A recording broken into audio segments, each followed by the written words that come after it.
So it shows up and it's like this flat package from Amazon. And I'm like, oh, this is not a good sign. I open it up and it's like one of those things where like it's like pressed between the pieces of plastic and you got to get the scissors to cut the hard plastic off the sides. Something you can pick up for $10 down at Best Buy. Okay, so that's what it looked like. I mean, it had great reviews online, so I think I'm gonna try to upgrade a little bit. Are you using that microphone right now? Currently. Oh wow. Yes. Oh yeah. But yeah, I mean, it's okay. I mean, I have the same setup that you do. Brady has like a little soundboard and a microphone that we used in college, and we did the show with for freshman and sophomore year. We used that setup. Something about getting a new little microphone like that, not this condenser mic. It's all right. It is not Harris Highlight Show quality. Well, you need to get better, Josh. Speaking of helping Josh get a mic, not only can you help by doing so on Patreon, but we've just announced and unlocked a brand new awesome feature if you want to go help and support the show. So for $5, if you do the $5 a month package, you're in. You absolutely get this locked. It's guaranteed. If you do the $3 or the $1 donation, you're entered into a contest to get the remaining spots in our fantasy football league. Guys, we usually do a college football fantasy league. It looks like we're not going to do it this year because, college football. Hate to see it. So we're going to do an NFL fantasy league. We already have a good amount of the spots already filled by all of our $5 members. So again, if you want to compete in a fantasy league against us, make sure to go over there. Make sure you donate. Or again, for $1, you could be entered for a chance to win. But as I said, there's only a few spots left, and those go to the highest bidders. And guys, we haven't planned a date yet, but that fantasy draft that we do with us four and our Patreon members is going to be a live stream sometime in the next week, sometimes in the next 2 weeks, sometime before the NFL season starts. So it's going to be a separate show. It's not going to be like a normal Tuesday show unless we want to do it on a Tuesday. It's going to be like a bonus type show. So if you want to see us do a draft, if you want to be in that draft, head over to Patreon. The link's in the description below. You guys can get over that. It's going to be a lot of fun because I'm going to trash talk all of you guys by how I have the greatest team ever assembled fantasy football-wise, and no one's going to stand a chance because I'm going to go 13-0 en route to yet another championship that I won last year. And if you guys also, before we move on from that, if you guys also want to donate, you also can do it via the super chat. It's in the live chat right over there. You guys can donate $1, $2, however much you want to donate. It gives you a chance to ask us a question, give us a topic you'd like to see us discuss. And again, this helps go towards getting Josh a mic, helping us keep the show on Spotify, Apple Podcasts, using the StreamYard. It's a lot of fun. And major shout out right now to Caleb, Lucas McKnight, and Jose Quevedo. They became the latest Patreon members this past week, and they are officially in our fantasy football league. So a lot of fun there, a lot of awesome stuff. And guys, are you ready to talk about the Big 12? Hey, Josh, is your microphone the Sunjet condenser microphone? I have no idea. It's a condenser mic. And Hold it up real quick. I believe it is. Well, it's currently unavailable on Amazon. So, All right, so there we go.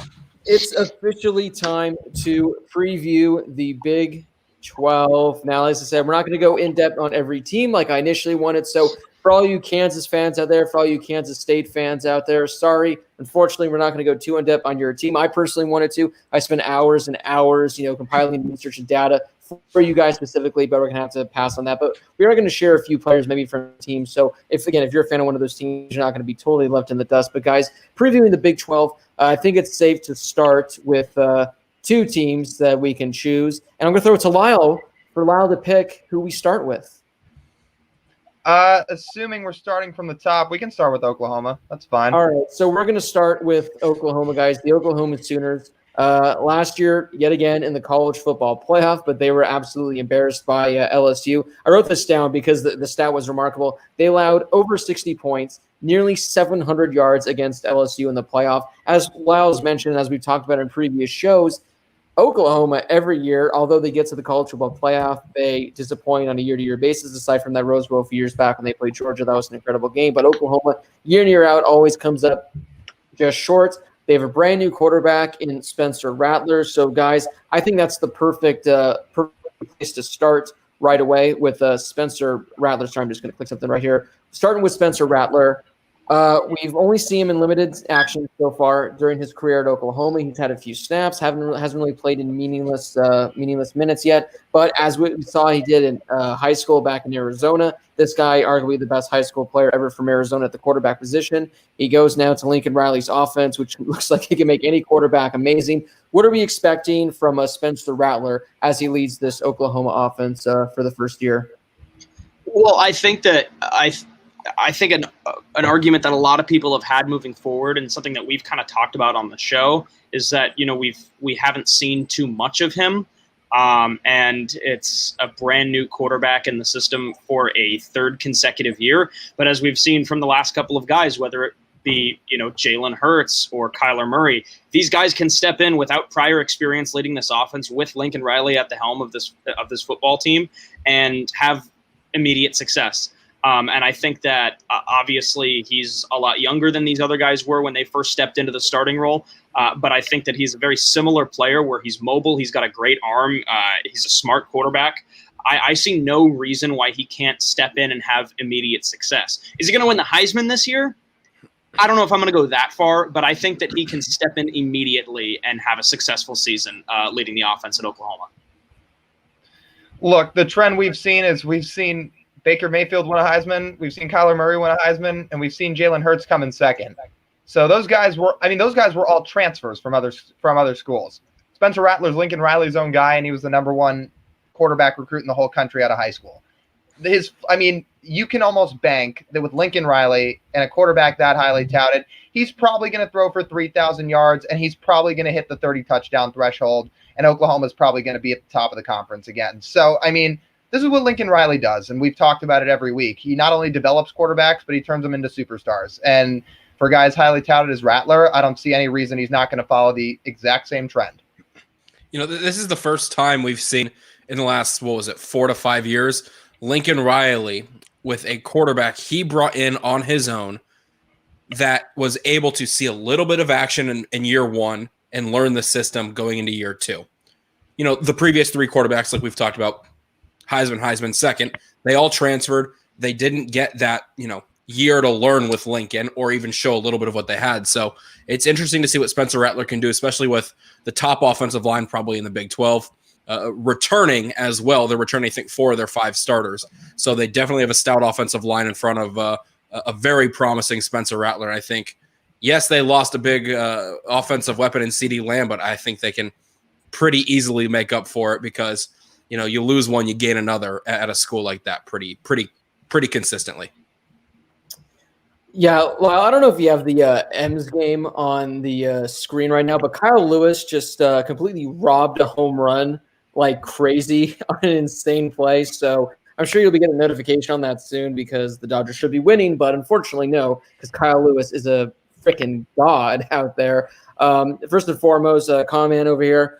He's actually in the league, and he's already talking mad trash, saying he's going to take money from me.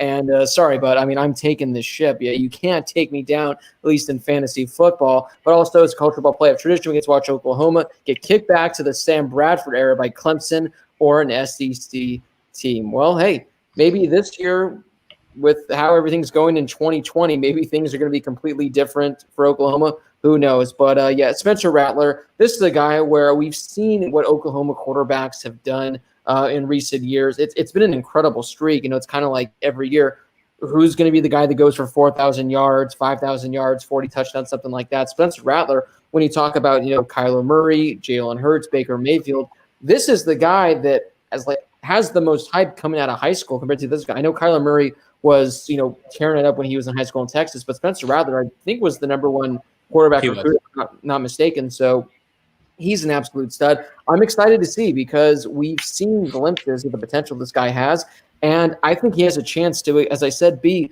the best quarterback of this, young or the 3-4 years that we've seen of the Lincoln Riley. My only thing is, with Jalen Hurts, he had previous experience at Bama. Kyler Murray, though it wasn't full experience, at least had some runs when he was at Texas A&M. And same thing with Baker Mayfield. He had previous experience when he was at Texas Tech. You got Rattler coming in, young guy, not a whole lot of experience. How's that going to work out? I'm not exactly sure. But if anyone, I don't think he's going to win the Heisman. I think Josh was talking about that. I don't think he has a chance to win the Heisman. I'm not going to put him in my top 5. But if I was a betting man, I would say if I was a betting man, I'd say Spencer Rattler is most likely going to lead the country in passing yards, I would think. Unless Spencer Rattler will be invited to the virtual Heisman ceremony. Yes. That's your hot take? He'll be invited to the virtual Heisman ceremony. Virtual. It's going to be interesting to see. So I get that we're all invited to the virtual ceremony. We're all going to be there. Absolutely.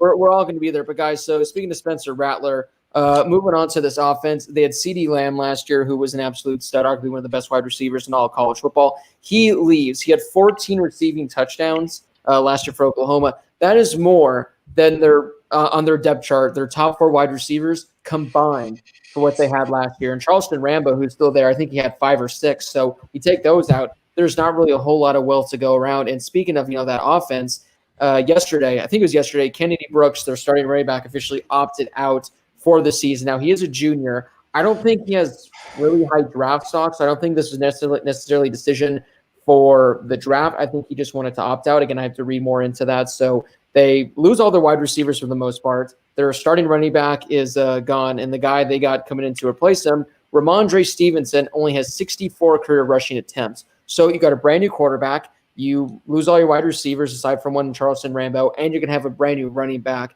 Is this potentially a problem for the Sooners offense, do you guys think? Yeah, I think it's a problem, and I think that going into the season, people are going to be highlighting that, as they should. But I think that Lincoln Riley and his coaching staff at Oklahoma have proven that moving forward, they can put guys into these positions well. They can fill the gaps well.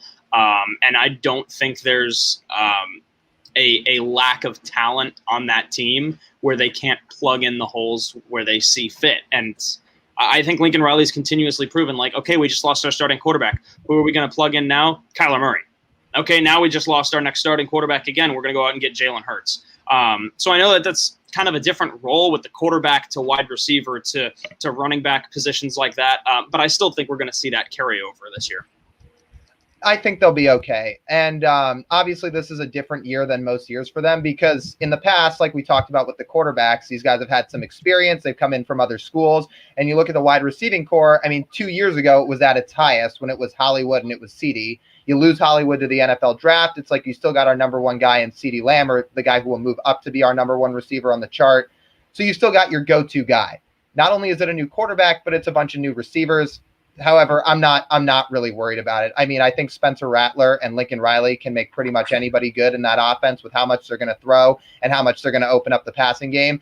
And then, yeah, you lose Kennedy Brooks, but look, this is something I preach all the time. Like, running backs are replaceable. Like, whoever steps in to replace Kennedy Brooks, I don't really think you're going to see much of a dip in production. And to be honest, I think we're going to see pretty much the same Oklahoma offense we're used to seeing. One of the things that I brought up a minute ago is the offensive line. I think I said they're returning 4 of the 5 starters. They're going to give Spencer plenty of time to work. He's a young quarterback, but he's shown great promise. And having Charleston Rambo, a guy, coming back for his 3rd year as a sophomore, 743 receiving yards, 5 touchdowns. So having that for a second or even a third receiver on a roster, being bumped up into a higher position on the depth chart is going to be promising. He showed flashes in his 2nd year with the 5 touchdowns. But it's going to be different because you don't have that. I can throw the ball up and CeeDee Lamb's going to get it. That's what Oklahoma has had for the past 2-3 years is that safety net of CeeDee Lamb. It's here you go. You're going to be safe pretty much every time. So that's going to be the big thing I'm concerned about is how much they can rely on the passing game like they have in years past. Yeah, you hit it pretty perfectly. College football frenzy. I see you're a Red Sox fan. Our condolences because you guys have been absolutely brutal this year. But hey, at least you guys won the Mookie Betts trade. You guys got that going for you. You guys got Alex Verdugo and Jeter down. So it's a win-win situation for everyone. But no, Oklahoma's offense, yeah, it's a big hit losing guys like CeeDee Lamb, losing guys like Kennedy Brooks. But Charleston Rambo, which every time I say or hear or think of the name Charleston Rambo, I think of that Gus Johnson call where he just goes like Rambo and he just like goes crazy. So I think offensively they're going to be fine. Maybe they'll have some kinks to work through at the beginning. But overall, I think Oklahoma's offense, I think they're going to be lethal. I think they're going to be, putting up points like crazy. Every game that Oklahoma plays, definitely get in on the overaction. Moving on now to Lyle's favorite thing to talk about in the Big 12, and that's the defense. Because, guys, Oklahoma, it seems like every Big 12 team, have this narrative not having that good of a defense. But Oklahoma last year actually had, I think it was the best defense in the Big 12. I think they had maybe like a top 25 defense. They were pretty good. They lose Kenneth Murray, their stud linebacker that went in the first round to the Chargers. They lose their big piece. But on the other hand, they do have 9 returning starters. So as it kind of happens every year with Oklahoma, they have the offense to compete with anyone. But what we saw in the playoff game, anytime you allow 700 yards and 60 points, unless it's a 9 overtime game that's Texas A&M and LSU, you're not going to win that game. So, guys, with Oklahoma's defense, it seems like this is the key for them. Do you think Oklahoma, as I mentioned, although they lost their best player, they have a lot of starters coming back, do you think if their defense can step it up this year, they have a chance to potentially finally get over that hump and reach – I'm not even going to say they have to win the title. Just make it to the national championship game first. Blake, real quick, Oklahoma had the 64th ranked team defense in 2019. All right. Just a bit off. Oklahoma State was higher than them. No. Wow. I remember because it seemed like last year they were constantly talking about, maybe it's just because them being ranked 64 is like in previous years how they were probably ranked like, 100th, 110th or something like that. So maybe that's why. Maybe the fact that they moved up 50 spots, that's the reason. But that's why. I don't know why I thought they were higher than they were. But sorry, Josh, you can go right now. Well, no, they were much improved last year than they were in years past. But yeah, I think they lose a couple of their top guys. I still think that they're a more improved defense than they have been in years past. But bottom line, here's the reason why a decent Oklahoma defense is going to win them the Big 12 if the offense continues doing what they're doing, or at least is 75% of what it was last year. They're going to win the Big 12 because the rest of the teams in the conference still can't compete with Oklahoma's defense. I mean, like I have stuff on Texas Tech that I was ready to go with about how bad their defense is. They give up 30 points a game last year, and their offense averaged 30.5 points a game. And that's not enough to get you wins in the Big 12 conference. And the problem with that for the teams not called Oklahoma or Oklahoma State or even Texas is that you have teams that are surrendering just as many points as they are giving up. And Oklahoma just hasn't been that in recent years, which is why I think they're the favorite to win the Big 12, aside from the fact that their offense is probably going to be really good again. I'll keep this short. If their defense gets better, sure, they can get to the national championship. It's not happening. Like they just lost Murray, they just lost Gallimore, and they don't usually show signs of their defense improving all that much. So yeah, I mean, it's the Big 12. Lyle hit it spot on. You don't even need to go solo on me. Lyle hit it spot on. It's the Big 12. So my all-time favorite thing though is just like the week before the NFL draft. I think that's when Lyle I can't remember when exactly. Well, actually, definitely it wasn't because we didn't have shows back then. But there was a show where like Lyle was just going off on how I think he like wrote down all the like notable players that have been drafted like I think just in general out of the Big 12 defense. Oh, and it was like 4 or 5. It's nothing. It's been 10 years since there's been a real like impactful defensive player out of that conference, and it was in 2010 when Gerald McCoy and Earl Thomas went in the first round, and then like. Since then, there has not been like anybody noteworthy that's like Lyle really as a Seahawks fan was like, I hate Big 12 players, and yet one of the best Seahawks defensive players really ever came from theIg 12. Okay, and but then they took a player from the Big 12 this year too. Yeah. Yeah. Well, that was back when the Big 12. That was back when Texas actually like had a good defense. Now, like nobody in that conference plays defense. Well, guys, so I think we're going to wrap it up on Oklahoma, but before we do, we didn't notice it in the chat. We noticed. We saw this a few minutes ago. We were texting amongst the private chat that we have here just to make sure. So, Lucas, my guy, I hope that this was Josh is like absolutely shocked because the message is so big. Josh is essentially cut off for the most part. So, Lucas, which by the way, Lucas is a Patreon member. He is there. You go, Brady. That makes it better. He's in our fantasy football league. Josh, I think you might have gotten yourself a brand new microphone. That's well done now because of Lucas. Lucas, the main man. Lucas, we appreciate it. Again, this is going to go towards Josh getting a new mic. This is going to go towards keeping the show on Spotify, Apple Podcasts, using the StreamYard. Xbox Live subscription. Josh, yeah. So that because we're going to start doing some NCAA videos for the show. So, Lucas, my man, you're the absolute best. Thank you so much. That's very generous of you. Give him a clap. If you think that this means week 1, if I'm playing you in fantasy, I'm going to give up. No, I'm still going to come for that job. I'm still going to try to hand you the L. But we really appreciate it. You're the absolute man. Watching the live chat, react to it, was absolutely fantastic. He goes real quick. Write down his question for later because he asked us to question in that too. Oh yeah, I was too shook by it. Let me just say, we also, guys, we could just mention this now. I'll just say, being an Oregon fan, couldn't care less about the Big 12. But with that said, I can't even speak right now. But with that said, which quarterback in the Big 12, other than the obvious picks of Rattler and Ehlinger, would you take to lead your team next season? So you guys can't pick Rattler and you guys can't pick Ehlinger. Who'd you guys take? If he's healthy, give me Alan Bowman. That's who I picked in college fantasy last year. And when he's on the field, he's been pretty good. He's just usually had injury problems. That's just like an air it out type guy, though. He was pretty good before he went down. Lyle doesn't care about running the ball at all anyway, so exactly. I'd probably pick in terms of guys that I think are going to have a really good year this year, I think I'm going to go with Spencer Sanders just because I think that trio of guys at Oklahoma State, and we'll talk about that in a little bit, I think he complements that team so well.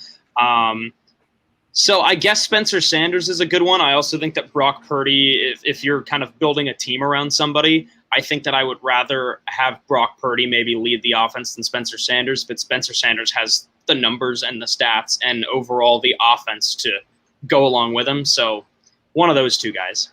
I'm going to go Charlie Brewer out at Baylor. Losing his head coach, though, that's going to be a big transition. That's one of the toughest things to do in college is get a new head coach. So I think Charlie Brewer showed promise towards the end of last season. If obviously we're not going with the Big 2 in the Big 12, Charlie Brewer, let's see what he can show us this year at Baylor.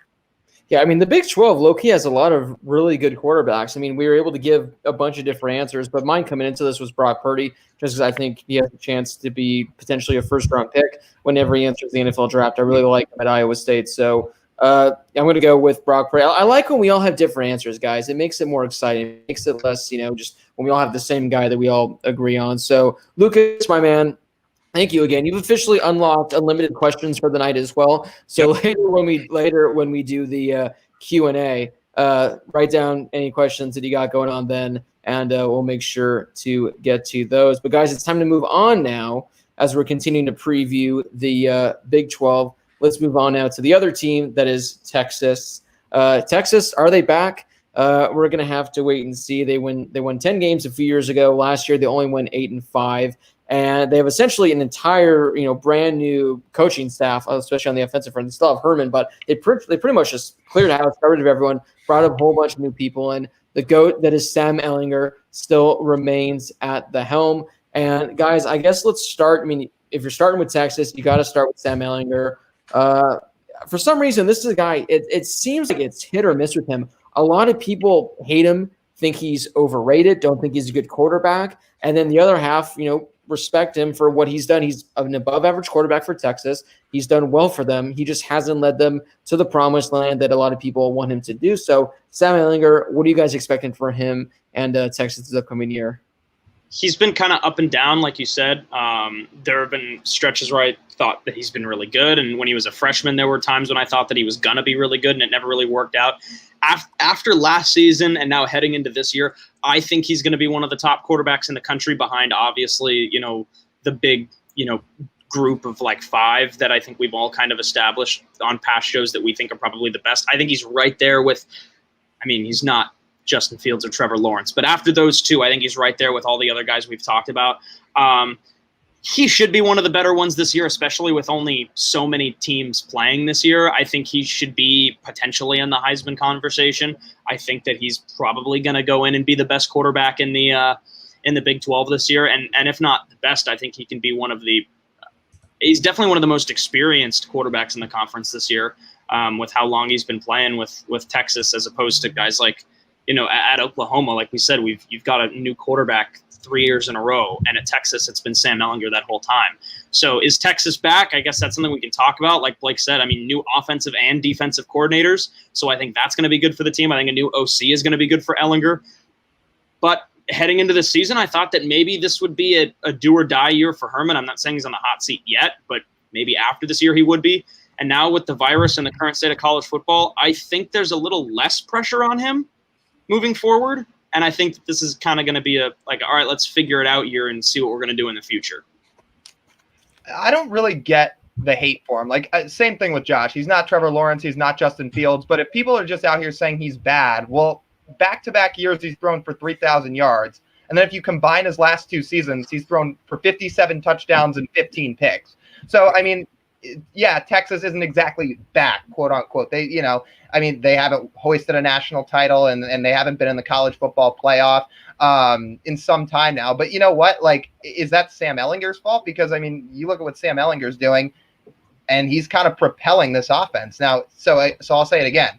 Is it on him, or is it because, again, maybe his defense isn't holding their side of the ground, and maybe they've just come up short on a few games? So, I mean, I like Ehlinger. I'd say he's definitely one of the 10 best quarterbacks in college football, and I don't see why he doesn't put up another really, really strong year again. If this Texas team wants a chance at anything, a top 10 finish in the rankings, maybe even, a playoff spot. I'm not saying they're playoff worthy, but if they want a playoff spot, the last time they won the Big 12 was 2009. Since 2005, Oklahoma has won it 10 times. So you really need some discrepancy there in the Big 12. So if Texas wants a chance, they need to win the Big 12. Now, for Sam Ehlinger, I think you two hit it spot on. He's not one of those top 2 quarterbacks, but he's definitely, I would say he's definitely a good quarterback. He's shown over the last couple of years. He's not elite. He has room to grow. He needs to get better on his reads. He makes some dumb passes, frankly. But the big thing that I'm looking for in Texas this year, they have, in my opinion, the best freshman running back we may have ever seen coming into college football in Bijan Robinson. This is a guy that went to high school in Tucson, in Arizona. In his 4 years in Arizona, his freshman year, he played varsity. He had 42 carries, 378 yards, and 4 touchdowns. All right, respectable. 1 game over 100. In his 4 years combined, though, 7,036 and 103 rushes, 4 touchdowns. That's it? His senior year, he had 38 rushing touchdowns. 38. 35 his sophomore and 26 his junior and 26 his sophomore year. This kid is special. Like, he's going to be one of the most electric running backs, I think, in all of college football this year. Watch out for Texas in the backfield and watch out for Bijan Robinson. It's not all about Sam Ehlinger now. He's got someone else to rely on, and that is Bijan Robinson. Trust me, watch out. I think you got access to my Google Doc with all my notes because I was thinking, wow, no one's going to mention him. Here I come in swooping in, drop some knowledge, drop literally the stats that I wrote down about how good he is, and here comes our executive producer Brady doing that. So he said the best is his jump from freshman to sophomore. He had 378 rushing yards and 4 touchdowns as a freshman. Sophomore, he had 2,023 and 26 touchdowns. Is that good? I'd say yes. He's no King Henry, but that's pretty good. Hey, King Henry's up in the NFL now. This is college. He went to Sal Point Catholic in Tucson, didn't he? Yeah, he did. Yeah, and think about it, like, if their offensive line is good, and I know that later we're going to talk about our top 5 guys in the conference, and I've got a Texas offensive lineman on there, just spoiler alert. If their offensive line is as good as they should be, and they obviously have Bijan Robinson, they also have Keontae Ingram coming back too. I think this Texas run game can actually be really good this year, and outside of maybe Chuba Hubbard and Oklahoma State, like, it should be the best in the conference. Yeah. I mean, Samuel Cosme is an absolute stud. He's probably going to be a potential first-round pick. Texas, they have a great offensive line, and as Brady mentioned, I mean, it's going to be something to see. But yeah, going back to Sam Ehlinger, I just want to briefly touch on this. The fact that there are so many people that hate on him, Lyle kind of already alluded to his stats, but just going back, 2018, 3,300 passing yards, 25 touchdowns, 5 interceptions. He had a 500 rushing yards and 16 rushing touchdowns that year. Then going to his junior year last year, 3,700 passing yards, 32 passing touchdowns, 650 rushing yards with 7 rushing touchdowns. This guy, I mean, is arguably a top 5 quarterback in all of college football, but yet it seems like he's just at a point where he's severely underrated. I don't know if it's just because he played for Texas. Texas has been kind of disappointing, but I'm expecting a huge, huge year for Sam Ehlinger and Texas. Now, kind of like Oklahoma, as we just talked about a few minutes ago, Texas, they lose, their stud wide receivers. They lose Devin Duvernay. They lose Colin Johnson. So they lose their top 2 guys. But Texas, they have a great class, coming in. They already have a bunch of studs there. So do you think this is kind of like Oklahoma guys where when Sam Ehlinger, now maybe for him, this kind of actually hurts a little more than Rattler because Rattler's just coming in, he's brand new. Ehlinger's losing his top 2 guys from last year. He's losing his 2, go-to guys. Do you think this potentially in any way can hurt him, especially since he does have like a freshman running back coming in? Or since he's been there for a few years now, he's a veteran, it's kind of just going to be maybe like a quarter and he's going to be off and rolling again? I think he'll be okay. I also, obviously, he lost a couple of really good wide receivers last year, but he does have Tariq Black coming in from Michigan. I don't know if he's eligible right now. That's what I've been trying to find out because he's on their roster and everything. But he was okay at Michigan too. Like I think that would be a good addition to Texas's offense. But I think he's eligible to play right away. And if he is, that's just another weapon for him offensively. So I think he'll be okay. I don't think the whole freshman running back thing is going to hurt him too much, especially if he gets protection from his O-line and he's got 2 really good, reliable backs with him in the backfield. I think he's going to be fine because Sam Ehlinger is good enough to make his wide receiving core better. So I think from a receiver standpoint and from a weapon standpoint, I think he'll be fine. Yeah, I think Josh hit it well. I mean, it's going to be similar to Rattler at Oklahoma. I think Ehlinger can make the rest of the guys around him. And then, if this running game is as good as it's hyped up to be, then that's only going to help Ehlinger more and take less of the pressure or more of the pressure off him. Yeah, it's you just have to spread the love around. I think that's the big thing is you can't just rely on one person too much, which is what we've seen happen to Texas in years past. Is we talked about this with Oklahoma, is they had that safety blanket of CeeDee Lamb, and it worked. Teams try to duplicate that, and you don't have a guy like CeeDee Lamb, you can't do that. So spreading the love around, spread the ball around, get everybody involved, and take some of that pressure, I think, off of Ehlinger and don't rely on him so heavily like they have, like I brought up a minute ago, Bijan Robinson, great running back coming in. Utilize him. See what you can do with him. So just simply enough, spread the love. Don't rely too heavily on Sam Ehlinger to win every game for you because they've tried doing that in the past and it just hasn't worked. I mean, this sums it up pretty perfectly where every year coming in, it's like, is this the year? This is the year. And then, just happens. Now Texas is going 0-12 this year. Well, they can't. They can go 0-10, but they can't go 0-12. So you got that about that. But yeah, guys, so we've been talking about Texas. It's now time to move on to some other teams that we want to notably talk about. So who can compete with Oklahoma or Texas for the Big 12 championship? Come into the season, Texas, Oklahoma, it seems like that's going to be the matchup everyone's expecting. However, as we've seen last year, that wasn't the case. That wasn't the matchup. Anything can happen, especially in a crazy year like this. So, guys, Josh, I'm going to throw it to you first since you always talk. I'll let you bring up a team that you'd like to. But who can compete with one of these two teams to get to the Big 12 championship and potentially win it? Oklahoma State.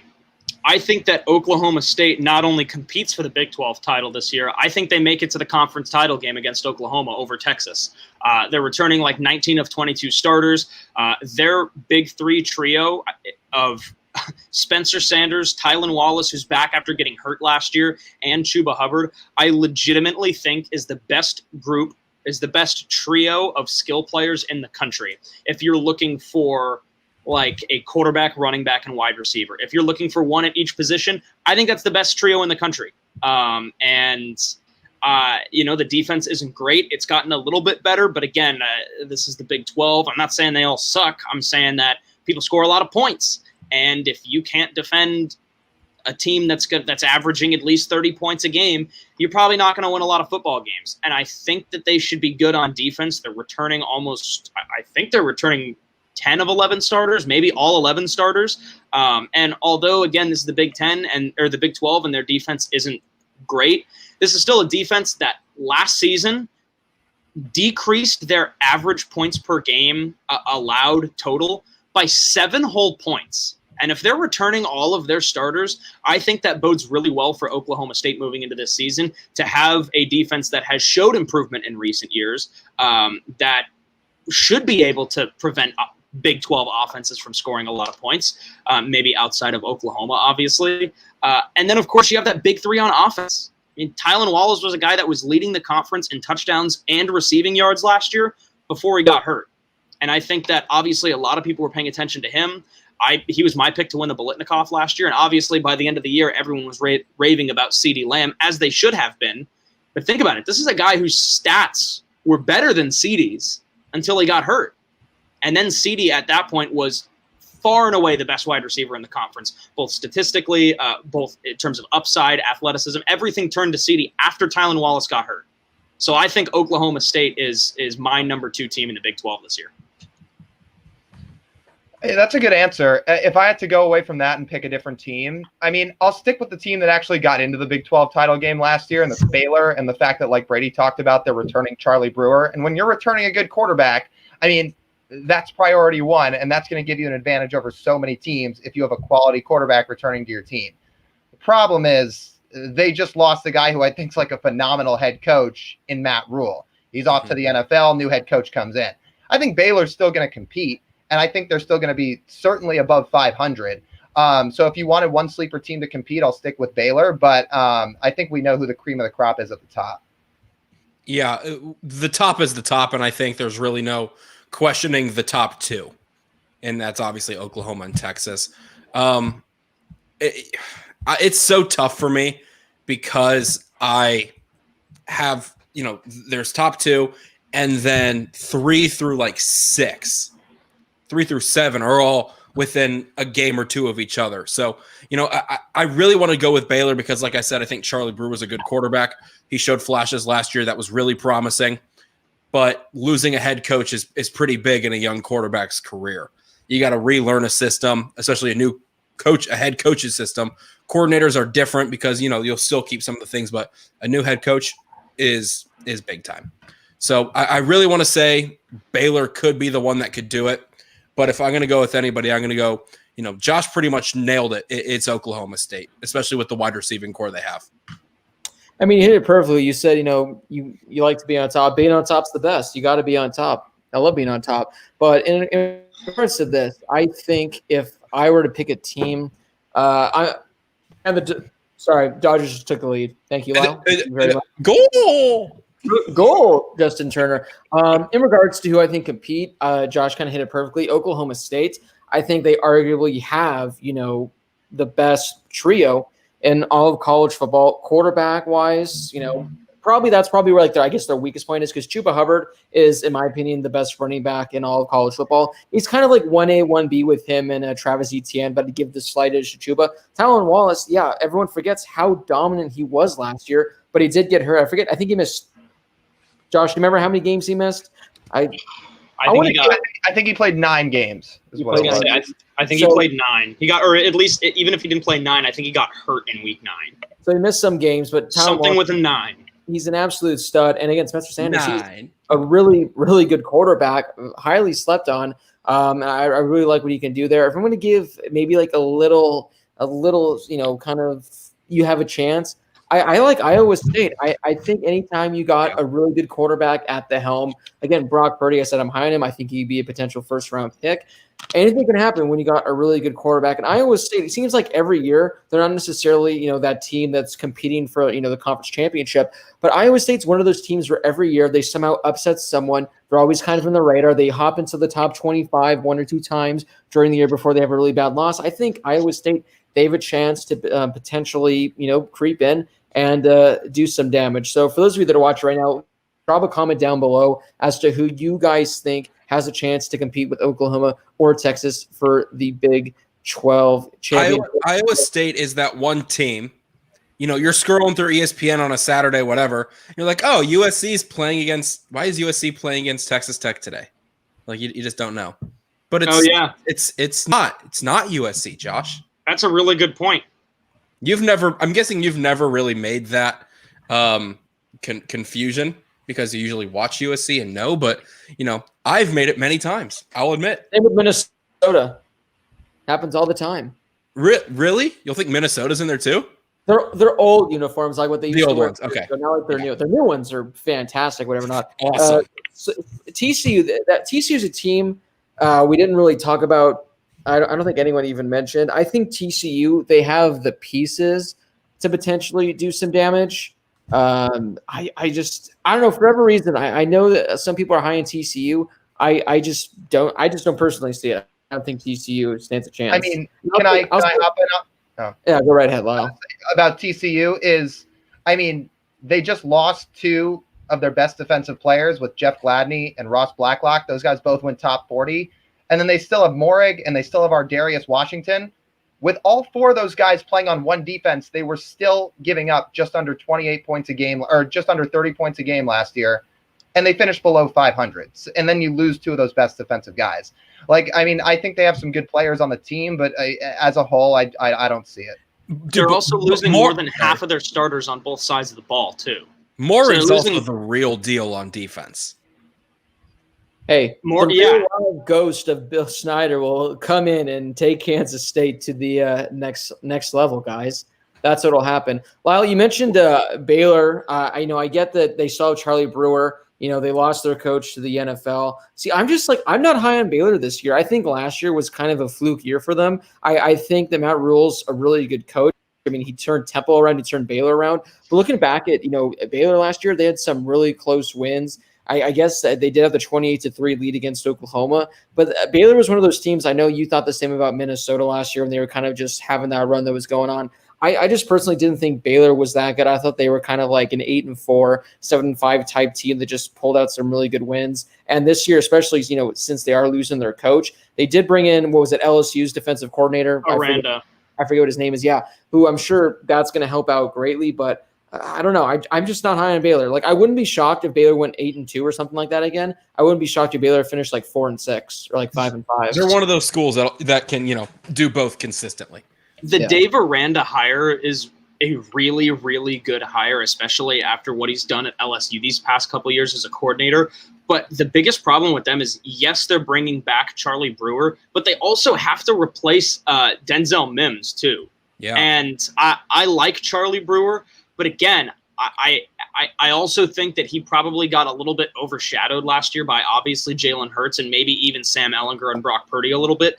But I think that there's good reason why he might have been considered the 4th or 5th best quarterback in the Big 12 last year. Number one, because it's a conference stacked with really good passing quarterbacks. But number two, I think that there are aspects of his game or just of running an offense in general that maybe I'd rather have Brock Purdy or maybe I'd rather have Sam Ehlinger. So yes, I think him coming back is a huge, huge thing for that offense. And I think that the Dave Aranda hire is really good.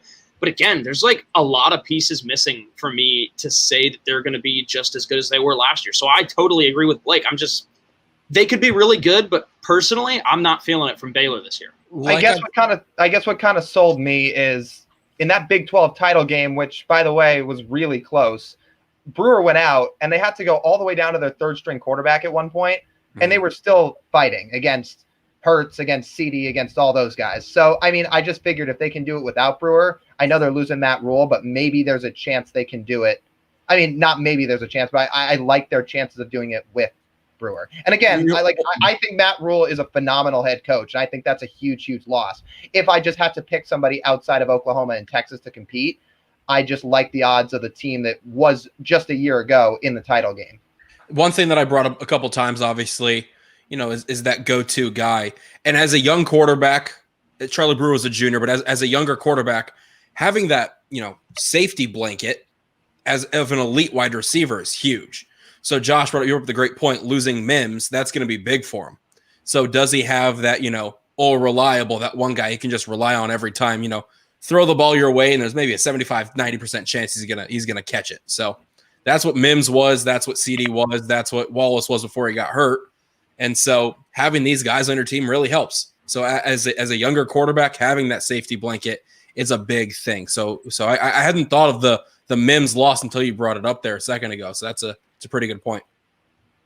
I was trying to think right now. I was thinking of all the Big 12 teams, and with the exception of like Texas, Oklahoma, I think Oklahoma State.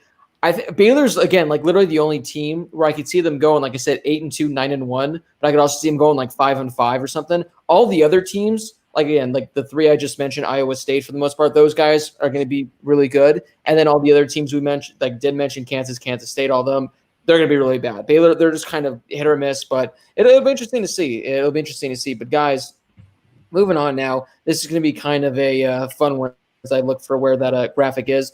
We're going to be giving our top 5 players in the Big 12. Now, your top 5 could be anything you want. It could be overall the 5 best players. So this may be like, the 5 best that are probably going to have the best draft stock, the guys that have the best chance in the NFL. This could be your just 5 players you like the most, the 5 players you're most excited to see the most. Like for me, example, my top 5 is top 5 I'm just looking forward to seeing the most. So unfortunately, while there should be some offensive linemen that crack the top 5, because I mentioned, I know Texas, Oklahoma, I think they're going to have an offensive lineman go in the first round of the next NFL draft. So I'm not forgetting about them, but this was just my top 5 that I'm most excited to see. But again, the best part about it being your top 5, you can do whatever you want with it. You can have 5 Kansas players in your top 5 if you want. We wouldn't care. We might call you stupid, but we wouldn't care. So, Josh, we're going to kick things off with you. Who do you got in your top 5? We're not going to do like a round table where we just go like 5, whatever. You can just list your 5 through 1, explain how you did it or whatever. And yeah, Josh, go. Okay. Starting at number 5, I have Tylan Wallace. Like I said, he was leading the conference in yards and touchdowns last year, receiving wise, up until his injury in either game 9 or week 9. We determined that there was a 9, but that's it. It was 9 games. It was okay. So it was 9 games. 9 games played, leading the conference with over 900 receiving yards and like 10 touchdowns, and then got hurt, and then CD took over. And that's not a knock on CD saying that he's number 2. I just think that Tylan Wallace is that good. And the fact that he's back for another year with Spencer Sanders, I think that he is going to be really good this year, and I think he's going to be one of the most impactful players in the conference. So I guess it's also worth pointing out that mine was more like who's going to have the biggest impact, not only for their team, but just in the conference in general. So that's why I've got Tylan Wallace at 5. I think this is a Biletnikoff year for him. Number 4, Blake mentioned him already, Samuel Cosmi. He allowed 4 sacks in 1,200 plays last year. Is that good? So that's why he's in the top 5.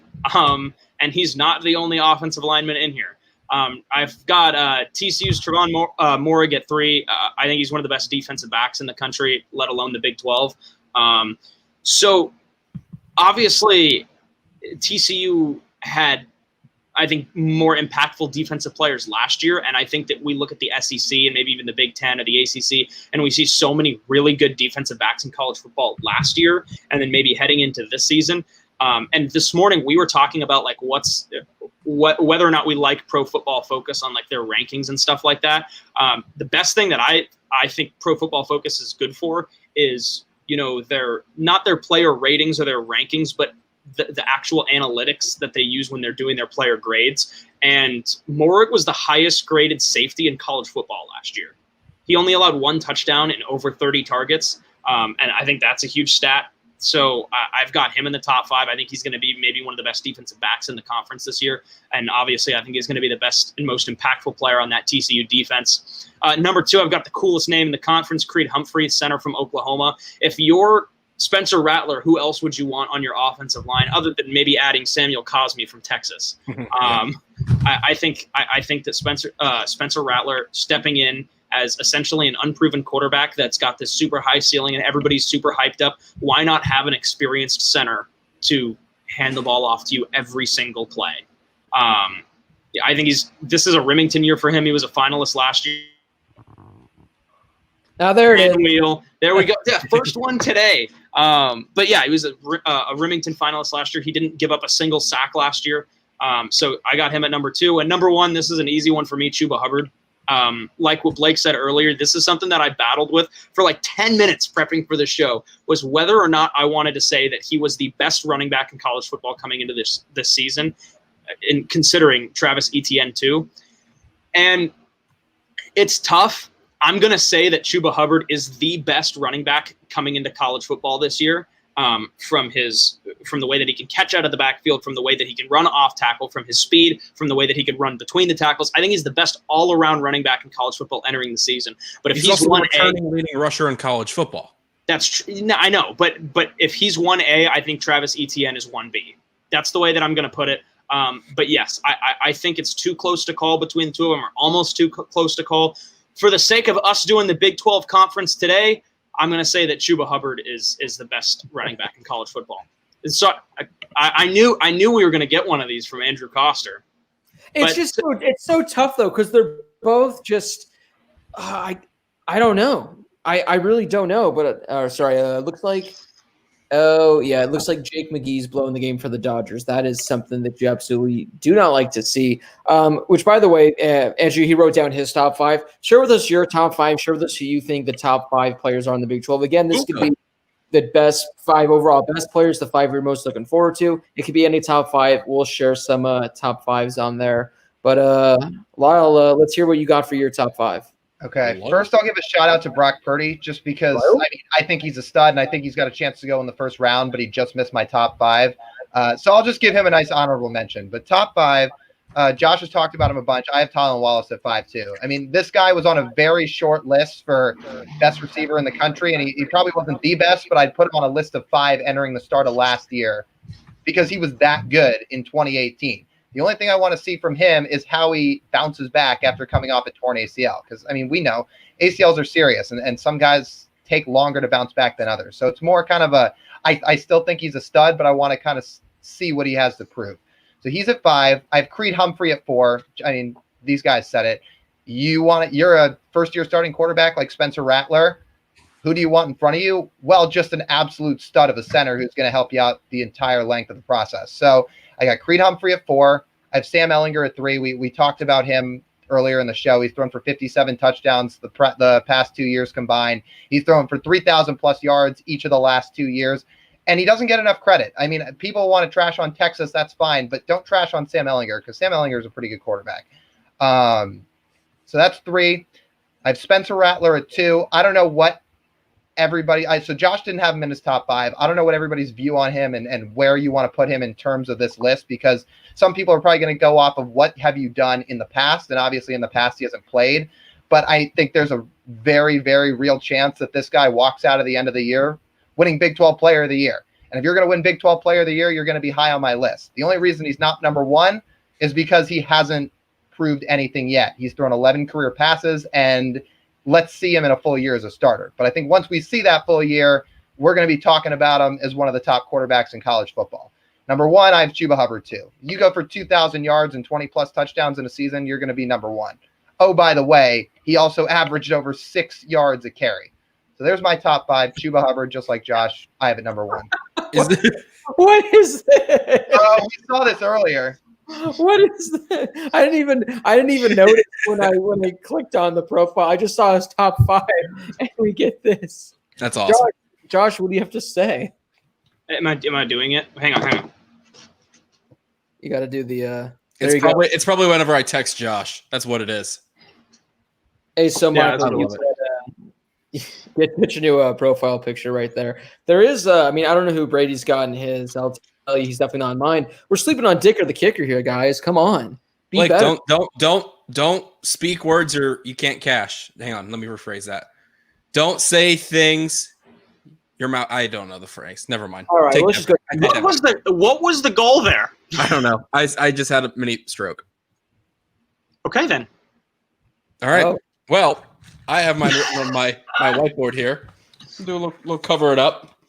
Well, we've got graphics for Brady. Hand-drawn graphics. Hand drawn at 5. Talon Wallace. Exciting. We brought up we brought up the point. My graphics here are still better than Blake's. So Talon Wallace, we said pretty much everything we can to say about the guy. He's a great player. He's a great threat downfield and really in every aspect of the offensive weapon. He's the go-to guy. Hang on, let me put my part back up. 4, I got Sam Ehlinger. These are just players that I'm excited to watch. These are guys that, yes, they may not have played a lot. They may not have, done a bunch, but these guys are excited to watch. That's my list. 3, Moerig. Josh brought up the point. What was it? 3 or 1 touchdown on 30 passes towards them. 1 touchdown on 30 targets. 4 interceptions. Almost had a 5th. It was really good.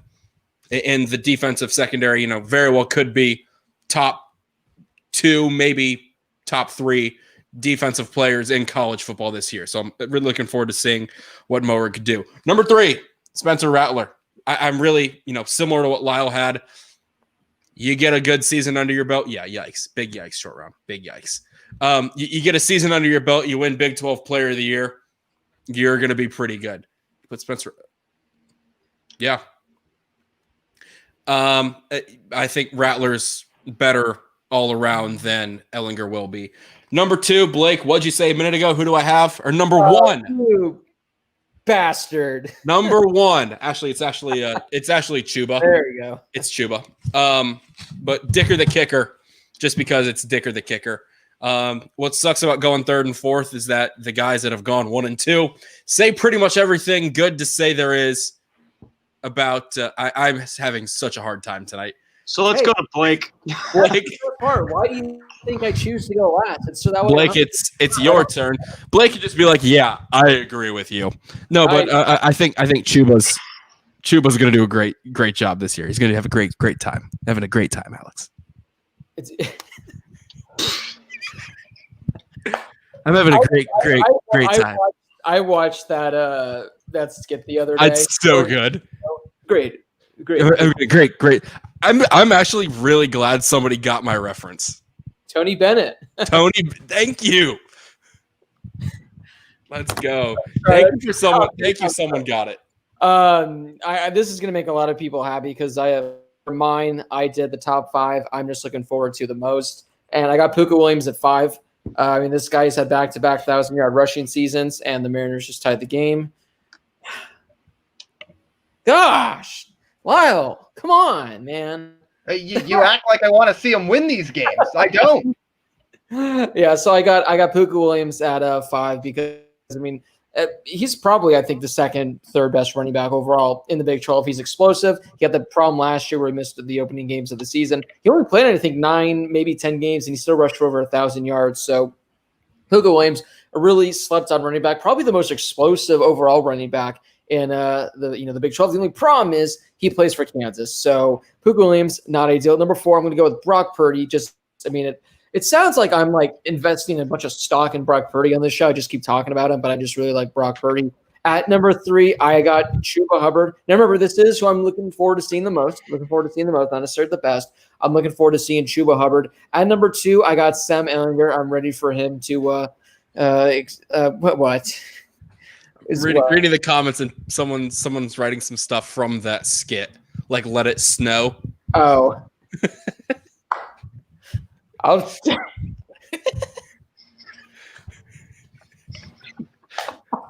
broke Blake. Yes.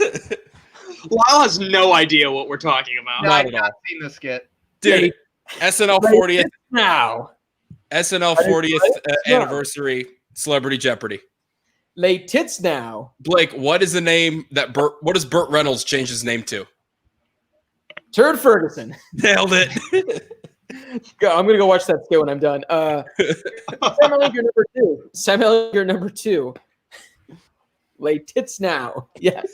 Let it snow. If you haven't watched that skit, you got to go watch that. What Brady said. And my number 1, guys, I'm going to go with Spencer Rattler just because I'm looking forward to seeing him. I mean, we don't know what we can expect. This guy can come out and he can straight up be like Patrick Mahomes 2.0, except he'll be competing for the Heisman because Oklahoma is actually good. He could be a total bust. But like I said, although he might not, be winning the Heisman, I wouldn't be shocked if he leads the country in passing yards. And plus, he's got some wheels as well, so he's going to be doing damage, on the ground too. So for me, I got Spencer Rattler. That's why I got my number one. Kind of late, but luckily managed to catch you guys again. Greetings from LaWoo. I already forgot where LaWoo was from last week. Remember, we had Josh was trying to figure Germany. it out. It was like a riddle. Well, I know that. I know that. And we've lost Josh again. That's okay.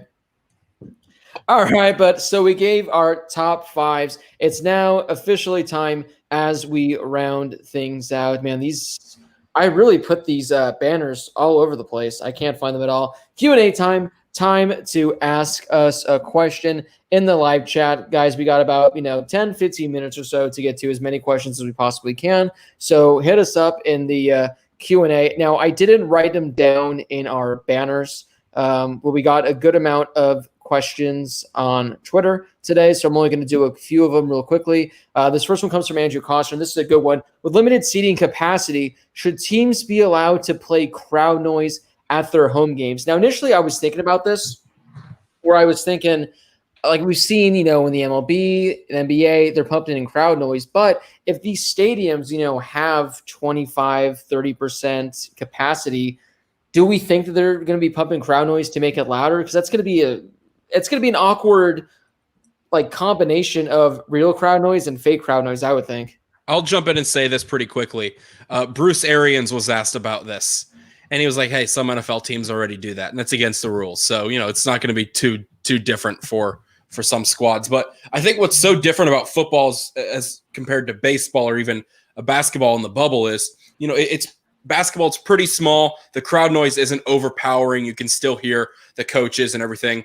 Baseball, you don't really need to talk much. You have a lot of signals, communication like that, so you can have fake noise. But for football, a lot of it relies on close communication across, 100-yard field. 100 yards, 43 wide.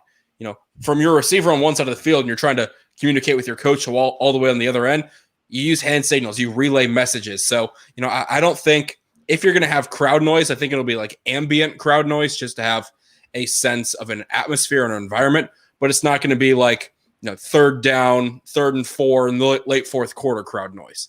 So it's going to be different than what we see now. It just might be some, murmurs of the crowd or some basic chatter.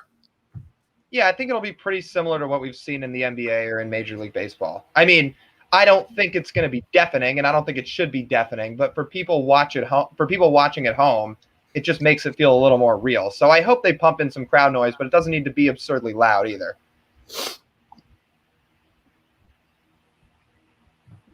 Josh is just going full silent. No, I mean, I agree.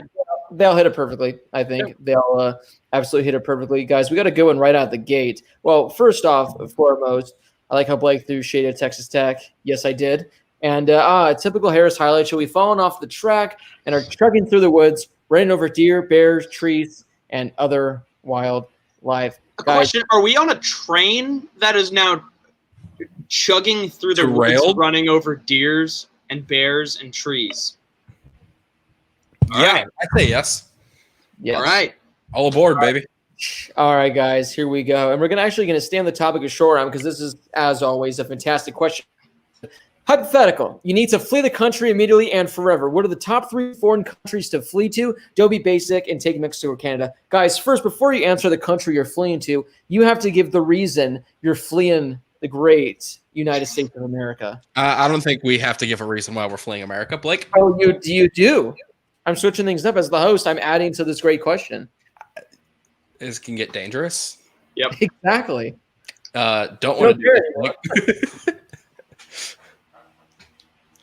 it. I'm fleeing the country because I forgot to take the trash out and my mom yelled at me. Nailed it. Yeah. Way to go, Deanna. Yeah, so I'm go camping and forget to text her. Yeah, I'll do that. I have to flee the country because I went camping and forgot to tell my mom, so she organized a search party. So now I'm scared and I'm leaving. I'm going to England. Number 1. Number 2, we're going to Netherlands. You guys ever been to Ike's Lovin' Sandwiches and got the Dutch crunch bread? We're going to Netherlands. The reasoning is so good. That's the so best reason for anything you've ever had on the show. I know. England, Netherlands, and then, oh man, what's a good one? Is England basic? Because they said Mexico and Canada are Mexico and basic. Canada. I said they said no Mexico and Canada because they're right there. Okay, so we're sticking with England. We're going to the Netherlands. And just for fun, let's go to the French countryside. Gonna live in the French countryside. I'll find myself a farmhouse. Dude, it'll be nice. It'll be nice. I like that. Yeah. Lyle? This is not a good question for me. I have no interest to travel outside of the United States, so I better. Why am I not shocked? That is the least shocking thing I've ever heard. Yeah, I know. Let's see. Reason being, well, I can't say I chose to because I wouldn't choose to, but man, yeah. Let's just say He just loves America so much. Wow. I left the country because my parents made me travel. So Wow, what a hard life you live, Lyle. Go home. It's almost like your dad used to work at Microsoft. they may. I don't have a reason for leaving. Like Brady said, you don't want this to get dangerous. I'm trying to think of a G-rated answer here or something. Lyle, you're an international drug lord. Well, I'm not gonna say that. Let's see. Don't have to. It was already said. I said it for you. You could just agree. Three countries I traveled to. Three countries. You really stumped him. You stumped him hard. Japan because there's baseball. Puerto Rico, despite being part of the United States, I'm choosing because there's baseball. And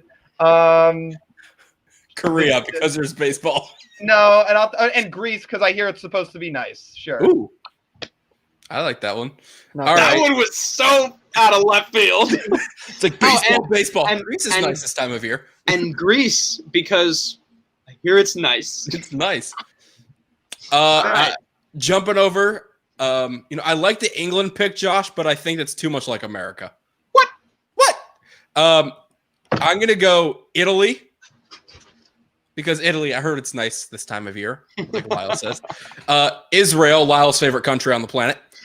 And Israel's great. They got a lot of great stuff. I've actually been. It's a lot of fun. Right, Lyle? Mazel tov. Mazel tov. I need one more. What about Djibouti? No, Bora Bora. I'm going to Bora Bora. Fiji. Ooh. Oh, My reason is easily. My reason. And I got kicked out of the country. Short Round says I got kicked out of the country because I only steal one sock from each pair of socks at stores. Oh, hell for that. Special spot in hell for people like you. No, this one's easy because after 10, Regardless of this question. after 10 years of doing everything they can, the copyright police have finally caught me and they're chasing me, so they get me out of the country. So copyright police, you guys be getting me out. In regards to foreign places, This is a straight up confession on your channel. You realize that, right? I'm going to go with Sweden. Ooh, It's a good Sweden. pick. I've heard good things about the people. the meatballs. They got great meatballs. The IKEAs. Yeah. I think Ireland looks like a good place to go. It looks like a fun place. I visited Asia multiple times, so I don't think I'm actually going to go there. Actually, not actually. Where in Asia? It starts with an A. I can't remember. We've lost Josh. There's no country in Asia that starts with an A. Blake just doesn't know that Asia not? is a continent. No, I know that. I just didn't know there was. Anyway, I'm going to go somewhere tropical. Let's go to the Bahamas. Why not? I don't think that counts as foreign. I mean, is that foreign? The Bahamas? Lyle said Puerto Rico, which is a part of the United States. So Like I guess Hawaii. Bahamas works. Hawaii. Wait, Brady. Hawaii, the 51st state Brady, technically, Afghanistan, Armenia, and Azerbaijan are all in Asia. in Asia. Okay. There you go. I didn't go any. Thanks, I Josh. didn't go to It wasn't any of those? Okay. This You isn't need to a- go to Afghanistan. No, I don't need to go there. My dad wanted me to go there, but I was like, sorry, I'm not. earlier when we talked about Humphrey, guys.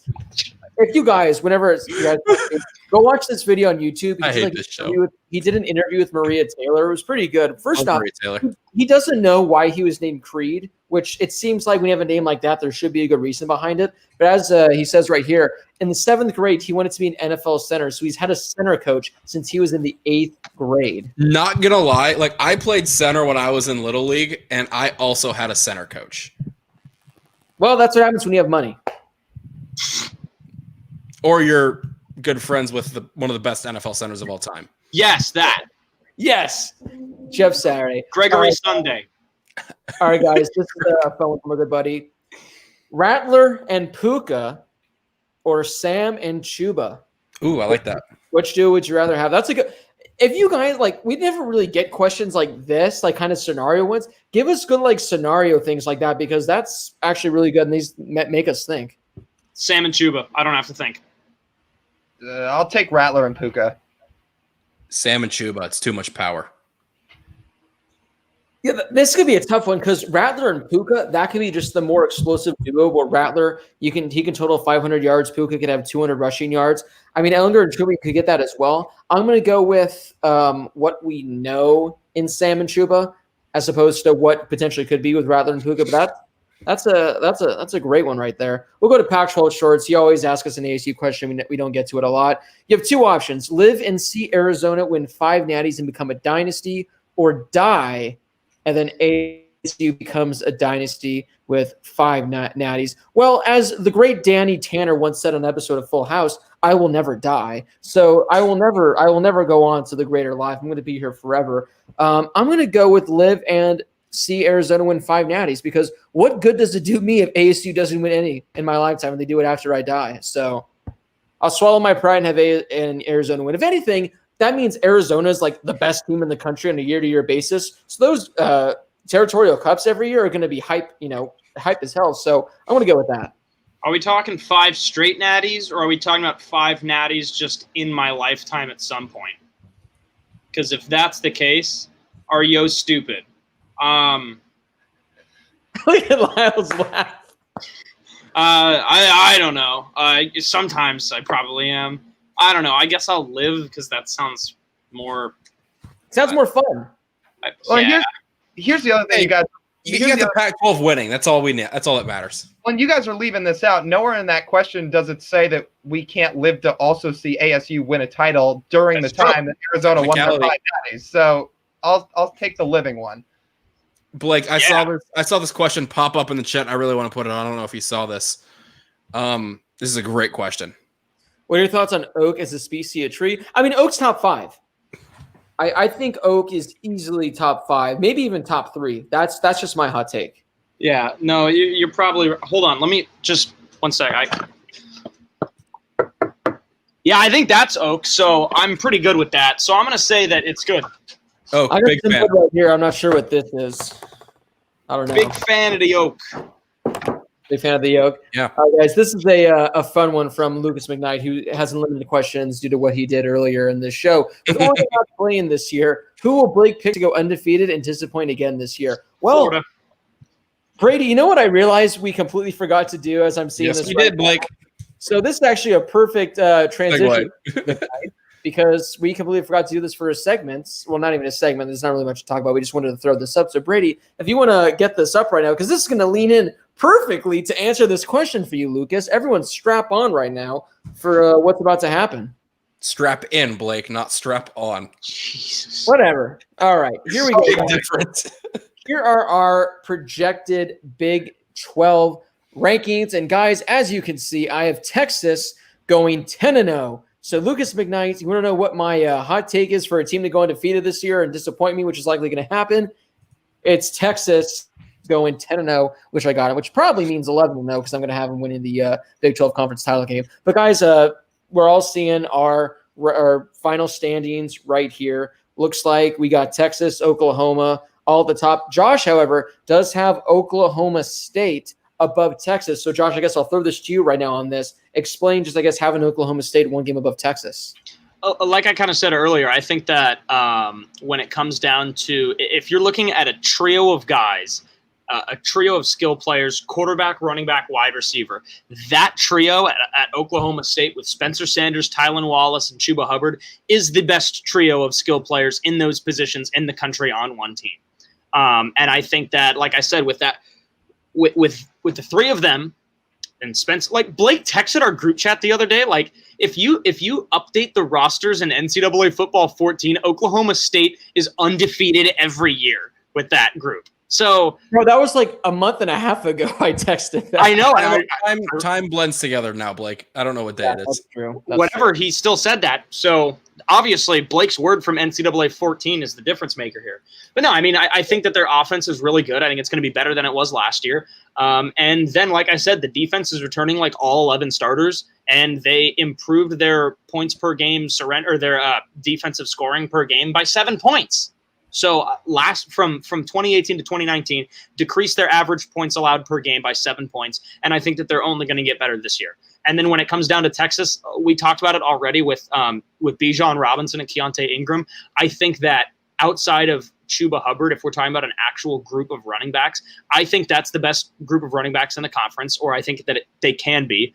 I think that Sam Ehlinger is a good quarterback, but I don't think that he is as elite of a passer as Spencer Sanders is. And I think there's a lot of questions with the coaching staff. Again, like I said, I'm going to give Herman a little more leeway this year because it's such a strange time for college. Nice. A strange time for college athletics. So I'm going to give him a little bit more leeway, but he went out and brought in 2 brand new coordinators. So giving credit where credit's due, but that still means that there are some questions to be answered for Texas.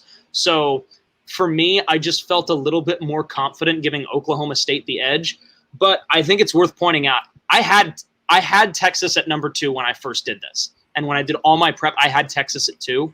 And then I switched Oklahoma State and Texas not only in the standings, but I went and switched their records too, because I went down game by game and I switched Oklahoma State to 8-2 and Texas to 7-3.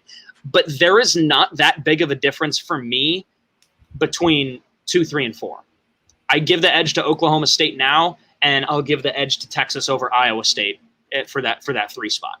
It's not a lot, but I'm going with Oklahoma State. Question for the 3 of you guys. You know, I'm the only one that had Oklahoma going 10-0. Who do you have? You all have them 9-1. Who is that one lost to? Well, Brady, I think you can see who mine would be. Texas. Well, actually, no, yeah. Texas. I'll say Texas. If this was a normal season, I'd say Iowa State, because they're supposed to go to Iowa State this year, and with how much they've improved, I would say Iowa State. But now that home field advantage doesn't mean anything. I'm gonna say it's Texas for the time being. But I think that's how close I think those 3 behind Oklahoma are, because I think they're all going to beat each other. But I'll say Texas. All right. Yeah. I mean, for the most part, that's the only notable thing. As you guys can see, I'm the highest on Kansas. I actually have them winning 3 games. Josh and Brady have Kansas winning 1. Lyle's got them winning 2. I got them winning 3. I got them winning their non-con game, and I got them winning 2 games in the Big 12. And I'm the lowest on West Virginia. I just don't think West Virginia is going to be that good this year, guys. They do have a tough schedule, and I think it's going to be really rough for West Virginia. But for the most part, looking through this, I mean, everything else, as Josh kind of said, kind of like that 2 through 4, 2 through 5, everything is fairly similar. Nothing too outlandish, nothing too crazy. And unless there's anything you guys want to briefly mention, touch up on, we can go back to the Q&A. But again, if you guys have anything you want to add, I'll let you guys add it real quick. I think Kansas can be anywhere between a 1 to 3 win team. So huge. I don't hate Blake's prediction at 3-7. I think they can win some games, but if we're being honest, on paper, I see them beating Charlotte. I'm going to ask you guys, what has a better chance of happening? Texas going 10-0 this year, or Kansas going 5-5? Texas. If you would have said 7-3, like you have in your prediction, I would have hammered the Kansas at 7-3. All right, 3-7. All right, guys. So Brady, you can pull that down. Thanks for getting it up. Good thing. Thanks for Lucas for making us remember that. We got time for a good amount of, or a few more questions. Reed Preble, he's been asked this a lot. Where did Florida State go wrong in your opinion? Now, this is a good one because there can be a lot of different reasons for why they went wrong. I'm gonna start with mine. I get it's tough to really call a coach that wins a national championship overrated because you have to win a national championship. But I think we've talked about this in previous shows with how good that 2013 Florida State team was. I mean, that team was loaded offensively, defensively. I think 95% of coaches, they win with that team. The years that followed, I just think Jimbo Fisher didn't really do a good job handling them. Him going to Texas A&M, that whole debacle, that thing was an absolute mess. Florida State going to Willie Taggart, that was an awful decision on their part. I think Mike Norvell is a really smart option, but kind of that whole end of the Jimbo Fisher era with how they handled it, with kind of just how they were approaching it, switching to Willie Taggart. Jimbo Fisher's a good coach. I think he's probably still a top 20 coach, I'd say, in college football. I just don't think I think he's overrated personally. And I think that's kind of when the whole downfall began, by kind of constantly clinging him on and having all that go. So there's still a bunch of other reasons, but I'm going to start with like the whole coaching debacle that happened over like that 3-4 year stretch. That's a really good point, and I think it's a really good question because I honestly don't know where to go with it. Part of me wants to say that Jimbo Fisher, like what Blake said, maybe is not totally overrated, but maybe his records at Florida State aren't perfectly reflective of him as a coach. So being a good coach, maybe not being a phenomenal coach. I think that's a good point. But then on the other side of things, maybe they shouldn't have and figured it out with his team and his players. Maybe they'd be in a little bit better place than they are now, because I don't like the Willie Taggart hire at all. I think that, like what Blake said, I think the Mike Norvell hire is really good. In fact, if I were Florida State, it's easier said than done, but hypothetically, I would have hired Mike Norvell sooner because I think Mike Norvell's a really good coach. So I think there are a couple of different ways where things went poorly for them, and I think a lot of it is surrounding the coaching situation, whether it was that Jimbo was there too long, whether Jimbo's not that great of a coach, or whether he should have stayed longer. It's something involved with coaching. I'll point to one moment. Like I've got one more moment where the light flipped off and everything went south. The minute Deandre Francois got hurt. Like, that guy his freshman year was so good. He over like 3,000 yards as a freshman. Florida State won a New Year's Six Bowl. He gets hurt in his sophomore year. There's where everything goes south. I mean, he's out for the year. Florida State starts to lose games. Jimbo Fisher starts to lose bad. They hire Willie Taggart. Taggart doesn't do a good job. They lose again. Taggart gets fired. They can't find any consistency at the quarterback position. Like, Deandre Francois, after his freshman year, he looked like another one of those Florida State quarterbacks that had a chance to go on to have a prolific career, go to the NFL, and then thrive. But he got hurt. His career is absolutely taken a spin. He's at Hampton now, of all places. And Florida State's just, they can't. They're trying to figure their stuff out, and they're totally in flux. I like that one. Before Brady goes his, I mean, that's a perfect thing. If you haven't already, make sure to go watch my Deandre Francois video about the whole thing that happened with him. I did, and I'll give a quick summary. I mean, you guys, it's like a 15-20 minute video. I'll give you guys the quick summary. So he was great his freshman year. I think he was like ACC freshman of the year. He actually might have been. And Florida State coming into that, week 1 game against Bama, I think Florida State was ranked like 5th or 6th. They had a lot of hype coming into the season. He gets hurt in that first game. He misses the rest of the season. And then he got like arrested because he had his homies weed with him. His like girlfriend called like the cops on him when it turns out he did nothing wrong. That whole thing was an absolute mess. Then he ended up having to transfer to Hampton, like Lyle said. And that whole thing was an absolute just, I'm going to say travesty, but really he got screwed over bad. But I like what Lyle said, because Francois was a really good quarterback. He was a highly touted recruit. When I was doing the video, I think he was like the number 65 overall recruit of his class. And that injury really derailed him. And again, we've seen, because ever since Florida State, they have not had a good quarterback, since Francois' freshman year. So I like what Lyle mentioned right there as well, because it's true. Ever since that Francois injury, that kind of really derailed him and screwed him. And especially one final thing, his relationship with Jimbo Fisher was so good. And then they brought in Willie Taggart, which Francois had no good relationship at all. That just made the whole thing that much worse. Yeah, and keep in mind, Florida State had 5 straight winning seasons before Francois got hurt. And then also 5 straight double-digit win seasons, and also 6 of the last 7 years have been 10-plus win seasons. And Francois, what did he do in his freshman year? Wins the Orange Bowl. And that was like the one moment everything like drops out. I got nothing else to add then, I guess. Y'all just hit it. But the turning point for me was, I think, the Jimbo debacle, like Blake brought up, is the transition between Jimbo to then the new head coaches, and it just went really all downhill from there. I like it. Brady, where's the oh, there it is. Right, Lyle, this one's for you. I think this is I'll read this. Ryan asks us, peanut butter and jelly or peanut butter and honey for sandwich. I think this is the easiest answer for a question we've ever had on this show. There is nothing better than a peanut butter and honey sandwich, and none of you can tell me I'm wrong. Don't even try to do it, Lyle. I'm gonna sit here and tell you you're wrong. Like that's what I'm gonna do. I was really hoping just for Brady, you're wrong. I was really hoping for a strong rebuttal. For the new viewers, Lyle is the PB&J connoisseur. I kind of jokingly would tell him like, "Oh, it's a PB&J, whatever."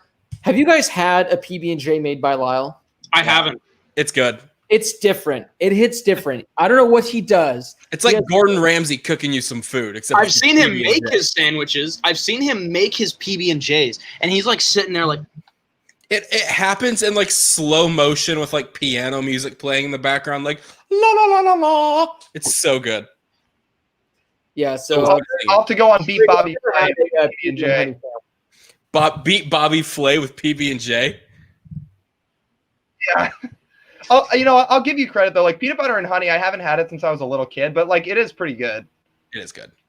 I just brought that one up because I really was hoping Lyle would snap back at me, saying peanut butter and jelly. As long as PB&J orange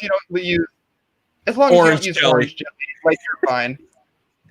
Oh, the orange jelly. Big fan of the orange jelly. All right, we got time for a few more questions. Josh actually wanted this question up. How much of a baller can Theo Howard be at Oklahoma if he gets healthy for this season? Great question. I think Theo Howard is really, really good, and I think that a lot of people, obviously now that he got drafted high in the second round, I think a lot of people know who Mike Pittman is now, especially with the way that we all hyped him up on last season on the show. He and Theo Howard were neck and neck in high school. They played for rival teams. They played each other every year. And the big thing was you've got Oaks Christian and you've got Westlake, you've got USC, and you've got UCLA with Theo Howard. So that was such a big rivalry in high school. And they were so close together. I thought it was tough to figure out who was better and who the better team was at that time. And obviously Theo goes to UCLA, and in the long run, things don't work out. He is a really, really good football player. And with the group of our friends, when we first did college fantasy 2 years ago, he was like my last pick of the draft because I thought that he was going to be really good, and he wasn't that great, and then he ended up getting hurt. But he's a really talented player. He's got a lot of experience. He's going to be a redshirt senior at Oklahoma. If he can get healthy, I think he's going to be really, really good on that team because obviously they've got Charleston Rambo. They still have Rambo coming back. They've got a few guys, but obviously losing CD. I think he can step in and be that transfer that's really, really good for Oklahoma if he's healthy. Because he was a Pac-12 honorable mention as voted by the coaches, I think, a couple years ago. I don't know if that's like voted on by the media or the network, but the coaches voted him as an honorable mention 2 years ago. If he's healthy, I think that's a huge pickup for OU. I mean, he had 50 catches last year, or 51 to be exact. But sure, I mean, Oklahoma's looking for some reinforcements at wide receiver, and you talked about Rambo already. Josh knows more about him than I do, obviously, because he saw him play in high school. But he didn't have a bad career at UCLA. He wasn't unbelievable, but he wasn't bad either. So, I mean, if he can go to a place like Oklahoma that runs a really up-tempo offense, I mean, this guy has a chance to be pretty good. I can't speak on this. I can't spek on it. I don't know. All good. Guys, I'll be honest with you. I don't know. I'll just be honest. I don't know. I don't know. I do not know. One final question. This comes from our boy, Lucas McKnight. I had to ask about my boys. I want all your thoughts on the direction Oregon is going, if you think they can get the elusive Natty in the next 2 to 5 years. And, Josh, we were talking about this quarterback earlier who came in at, 47 on I think it was 47. Pro Football Focus's top 130 quarterbacks at the FBS level, which we thought having, not really ever played that many snaps is too high to begin with. But I'll give my initial thoughts. I was high on Oregon last year. coming into this year, I was still extremely high on them. I thought they still had a chance to win the national championship. The one thing that was holding me back about Oregon is their quarterback play. I mean, they still have a quarterback battle going on. Now with no season, they never really announced who the starter was going to be. I thought for Oregon, if there was going to be one reason they couldn't get over the hump and make the playoff this year, it was going to be based on the quarterback play. Now, they still have two studs there. Whoever won the quarterback battle, I think they still would have gone 10-2, 11-1, maybe 12-0. But with how great that team was and how little competition I think there would have been in the Pac-12, maybe aside from USC, maybe ASU, I thought Oregon really would have had a good chance. Next 2 to 5 years, I think they're fine. I mean, it seems like Oregon's still constantly getting these number one recruits out of LA. They're still racking in all these amazing recruits. So the recruiting class is there. And unless some other teams can step it up in the Pac-12, I think Oregon for the next 5 years, there's no reason not to expect them at least winning the North and competing for the Pac-12 every year for the next 5 years. Yeah, I agree. I think they're definitely set for the future too. I think defensively they've got a lot of good guys. This next year would have been great with Penei Sewell, but obviously we're not going to get that. Here's my issue, and I don't like calling out other outlets or anything or people who write and cover college football, but the issue that I had with what Pro Football Focus said was what Blake's alluding to. They rank their every single quarterback in the FBS 1 through 130, and they had Tyler Show ranked above Jaden Daniels, Alan Bowman, Hank Bachmeier, Sean Clifford, and Kyle Trask. And the dude threw 15 balls last year. So first of all, no. Say it like John Mulaney.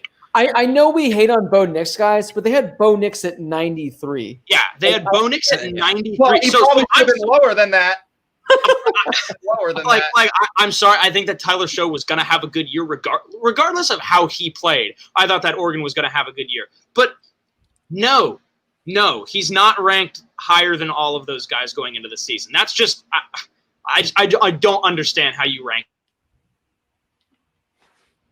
However, I think that Oregon is set up for the future, and obviously this gives him kind of a full year off to keep getting better. So Oregon's not going to play this year, obviously, but I think they're set up for the future. And in the next 5 years, are they going to win the national championship? No, maybe not. But are they going to get to the playoff? I think Oregon absolutely gets to the playoff within the next 5 years, at least once, at least one time.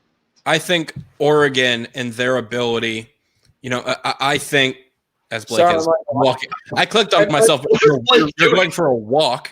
I just realized that my Mac is at 1%, so I'm not trying. I would have loved to have Blake's computer die during the show. So I'm going to be sitting on the couch for the comfy minutes.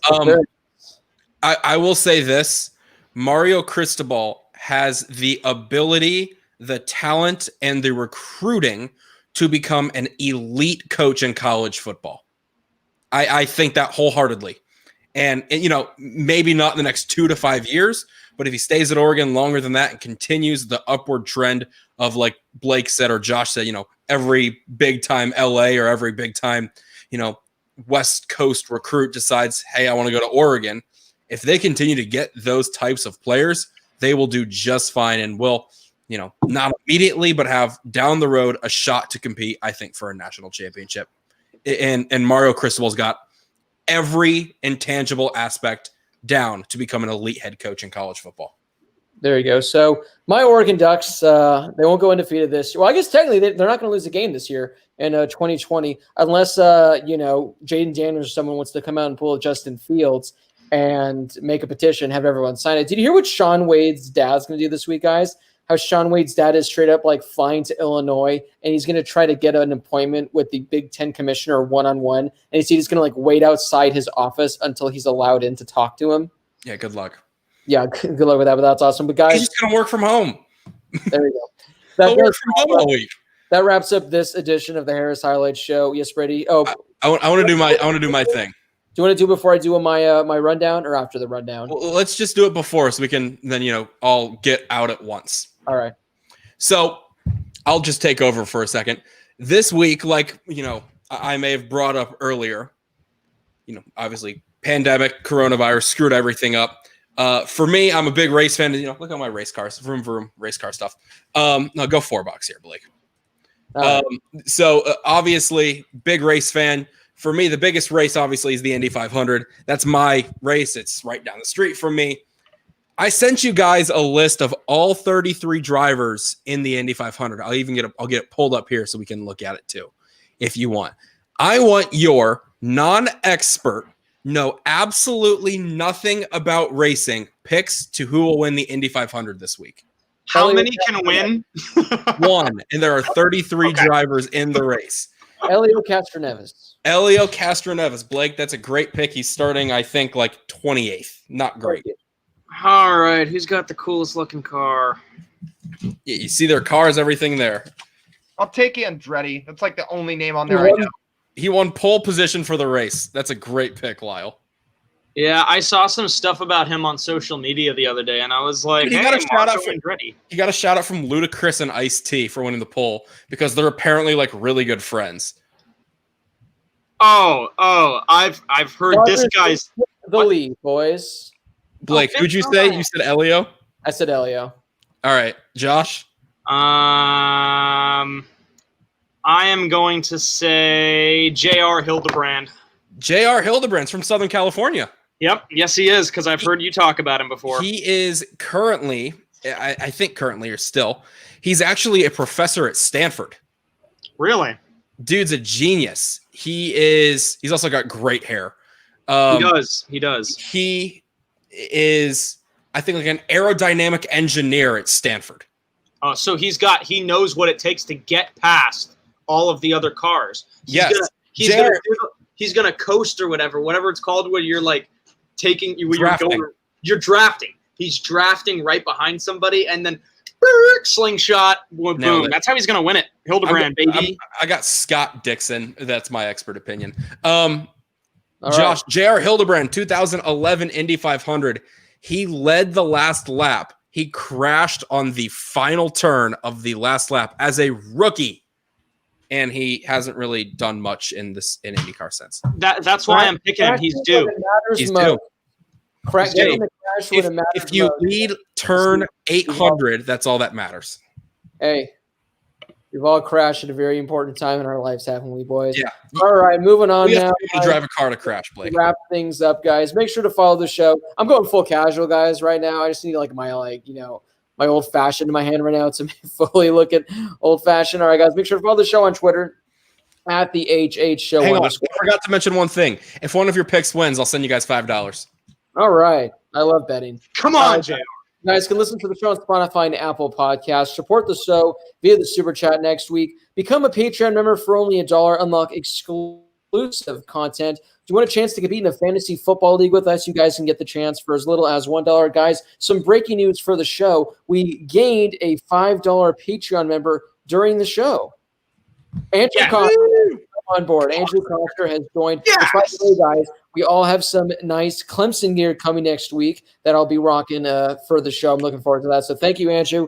Thank you for the merch that we'll be getting, and thank you for coming aboard. Looking forward to adding you to the league. And again, if you guys want to help support the show, get Josh a new mic, keep the show going, support all these platforms we're on. You guys can donate for little as $1. You guys unlock awesome benefits, exclusive benefits. It's going to be a lot of fun. This fantasy league is definitely something you don't want to miss out on. But guys, that wraps everything up. Any final parting words before we take off for the week?